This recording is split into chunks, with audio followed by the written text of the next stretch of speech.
Right, so I finally started getting consistent sales in my dropshipping store. I've been losing money for the most of the last 2 months on Facebook ads, and finally, after lots of tweaking and learning, my store is finally generating consistent sales. So in this video I will show and tell you guys exactly what I changed in my own store in order for it to generate consistent sales. And if you're a dropshipping beginner, you have to change things up quite a bit and make some improvements. So grab a pen, grab a notebook, make some coffee, and let's begin. If you watched my 1 week challenge video, I essentially started a dropshipping business as a complete beginner.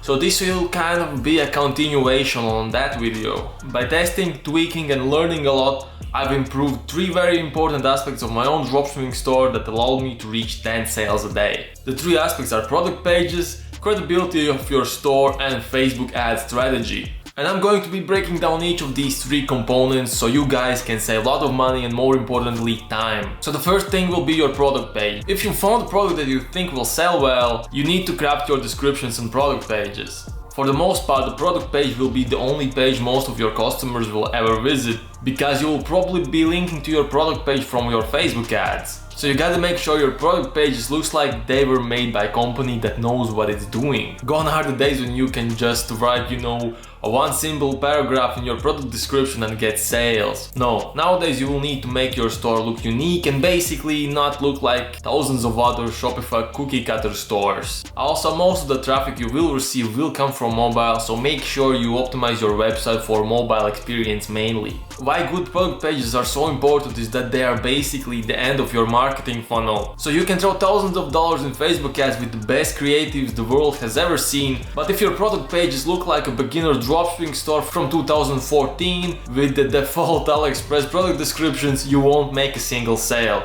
So before you start learning about ads and all that, make sure you have bombard product pages. I believe it's one of the most important components of this whole dropshipping process. So you might be asking, how can you make a great product page? I did this using 3 simple elements: graphics with images and product benefits, GIFs, and customer reviews. Let me show you what I mean in my own store and break down each of the elements. As you can see, my product page contains plenty of graphics that kind of follow the tactical theme of the product, and simple graphics like these make your store look really nice and professional, and they're super easy to make. To make graphics like these, first find detail images for your product in Aliexpress. Many vendors include these like close-up shots of their products that you can use to make these graphics. Once you've grabbed these images, go to canva.com and create a square canvas. Add your images with a white background and then choose a simple font and write some product benefits down. Experiment with this process until you land on something that you actually like. Next element is GIFs, and it's a little more difficult to make these,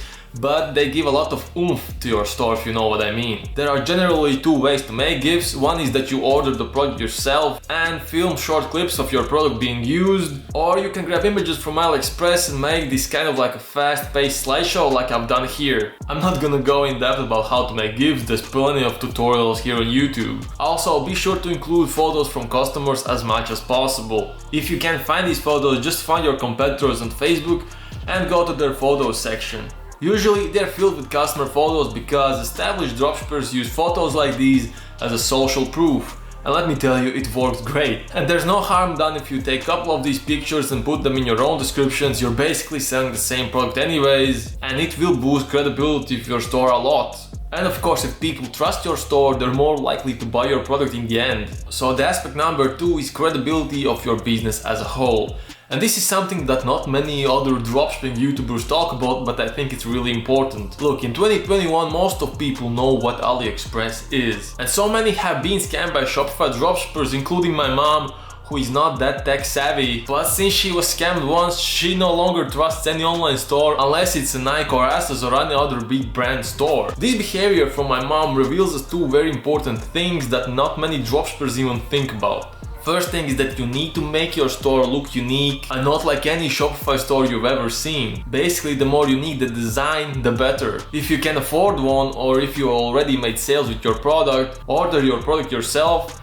hire a photographer, and make high quality images to use in banners, in close-up shots, in product descriptions, and this way you'll make your store look unique. And even if your customer has seen your product before on Amazon, he will think that you are the original seller of the product because you have the most unique content out there. And the thing number 2 is that you have to offer either a 30-day money-back guarantee, or even better, in my case I offer a lifetime warranty. That means if the product breaks and the customer remembers to use the warranty, I will replace the product for the price of shipping and handling, which is usually about $13.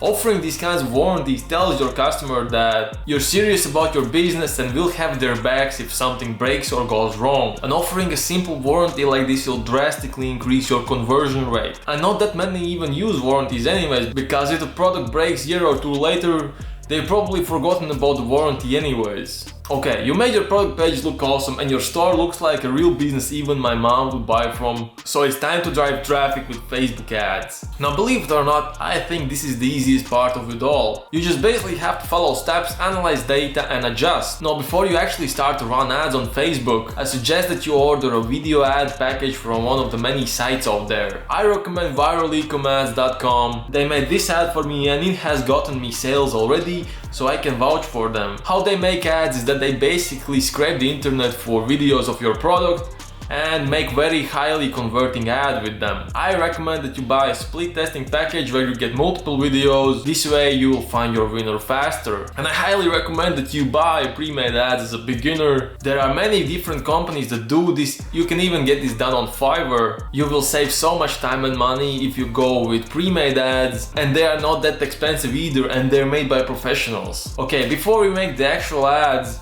here's how the general Facebook ad process looks like. And I wish I knew this before I started to run ads. So at the start you will make a campaign that will contain multiple ad sets. And these ad sets will contain all of your ad creatives. And the most important thing to understand here is that this first campaign is not meant to be profitable for you. All you're doing here is testing multiple interests with multiple different ads to see which ones you should scale up. Now I'm going to show you guys how I make and manage campaigns that bring in consistent sales every day. First, I make a campaign with a conversion goal. Turn off the CBO option. This will make each ad set spend its whole budget. Next, I'll choose add to cart as a conversion event. I do this because you won't get any traffic at first if you optimize for purchases, because Facebook will just spend your money on reach. That is because Facebook Pixel doesn't have any data on people that will purchase from you. Also, I lost about $200 at first optimizing for purchase event, but only got about 20 visitors a day from it. So once I switched the conversion event to view content, I started getting about 200 visitors every day with the same budget, and that's when I really started seeing my first sales from this. And when you start seeing sales, you can easily switch to purchase event because Facebook has data now. As for the budget, please start with at least $50 a day so you can test 5 assets and find your winning ads faster. As for the interest targeting, put in just one interest here. We will be using the single interest asset strategy that's popular nowadays. Remove all the placements except Facebook feeds and IG stories if you have story ads made. Now just add all your video ads and the sales copy, and when that's done, duplicate the asset 4 times and add new interest in each of them. Once you've done that, pat yourself on the back and click publish. In about half an hour your ads will be live and you'll officially be entering the ad testing phase. Once your ads have run for about 24 hours, you'll want to check in and see your results. If there's no sale at this point, and this is very common, let your campaign run for 1 more day. Then you'll want to start killing or scaling your ad sets. After 2 days you should disable the ad sets that have not gotten any add to carts or sales, leave the ad sets that have gotten add to carts to run for 2 more days, and duplicate the assets that have gotten you any sales. So this is the most basic management system for Facebook ads, and I don't really want to go more in depth here because I think it doesn't really matter if you have only $50 a day budget. Right, so we covered all 3 aspects that I changed in my own store to start generating consistent sales every day. And that about wraps up the video. All I ask for in return is that you consider commenting and liking this video. That would really help me out a lot in terms of YouTube algorithm, and I sincerely appreciate each and every one of you watching.